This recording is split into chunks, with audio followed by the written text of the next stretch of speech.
Imagine what Hannah's family is going through right now, not knowing where their precious daughter is, missing, and they fear foul play. Obviously, it points to foul play. And then the last person seen with her walks into a police station, and basically cops let him slip away.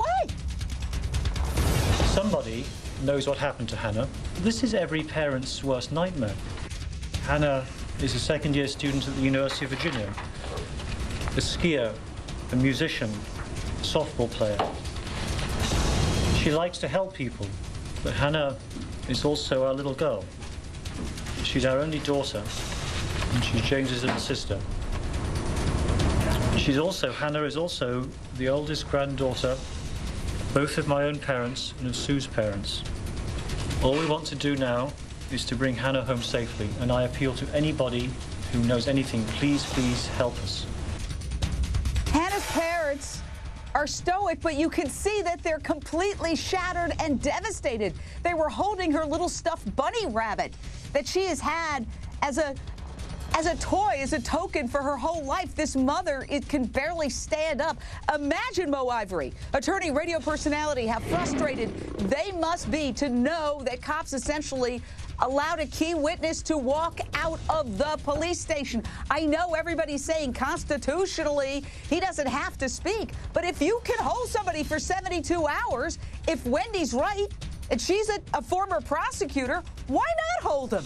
Yeah, I'm not really sure what happened, Jane, but I have to believe that there was he walked right into the police station and immediately asked for an attorney. So this is a young man who understands his rights. And so there had to have been some interaction between the attorney and the police officers that allowed him to then walk out of the police station. I can only imagine that he was very frustrated from whatever the conversation was, because he then sped off in a fashion that would not have been normal if the interaction in the police station had not been, let's say, sort of hostile. If you put it together with the police chief, who was absolutely outraged and I think believes, but doesn't want to use the word suspect, that he has the guy that he believes is the key to the case. But I have to believe that the police officer, as in an uproar as he was, would not have just let him walk out if there had not been something that went on between him and the attorney that led them to allowing him to walk out. I have to clarify this. Wendy Murphy, former prosecutor, all day I've been listening to great legal minds, okay, talk about how constitutionally they could not keep him, that you cannot force somebody to talk. They have a right to remain silent. We've always heard that. But a couple of things. One, you're saying that they could have held him for up to 72 hours without charging him. And B, hypothetically, and I'm not accusing him of anything, but hypothetically, what about other possible charges? Obstruction of justice, hindering investigation. Isn't there a way to creatively hold somebody when you think a young woman might be alive somewhere and this is your best chance, hypothetically, possibly, of finding her? Yeah. Look, there is no doubt in my mind that when cops want to hold you for 72 hours, they can and they do. So it really doesn't matter what the technical rules are. And if somebody wants to say, well, the lawyer called and said, let him go, the cops could have said, no way. We have 72 hours because he walked in. We can hold him and decide whether to charge on Monday. And because it's not yet Monday, we don't care. They could have said to the lawyer, we don't care. Let him sit in the cell, take the fifth, and do nothing. We're keeping him until Monday. And guess what?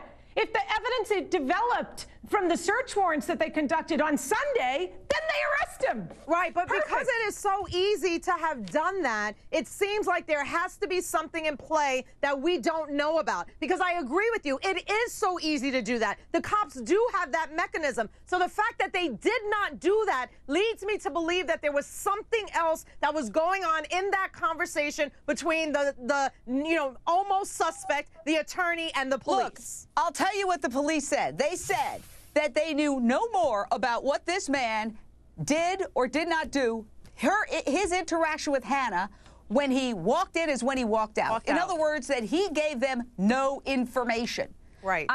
He's not considered a suspect. I'm not trying to, he's invited on any time. If you're sitting in a motel room somewhere, call us. We'd love to hear your side of the story. It's possible. Maybe he panicked. Maybe he thought, oh, I'm going to be, they're gonna put this one on me.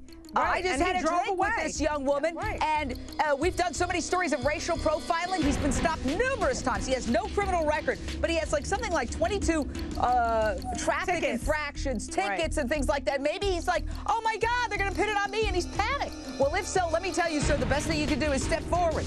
But the question, the point is, why let this man out a second sooner than you have to, given that there is a young woman out there who might be alive? Let's not presume the worst. Look what happened with the Ariel Castro case. Look what's happened with so many cases where we thought people abducted were dead and they turn up alive.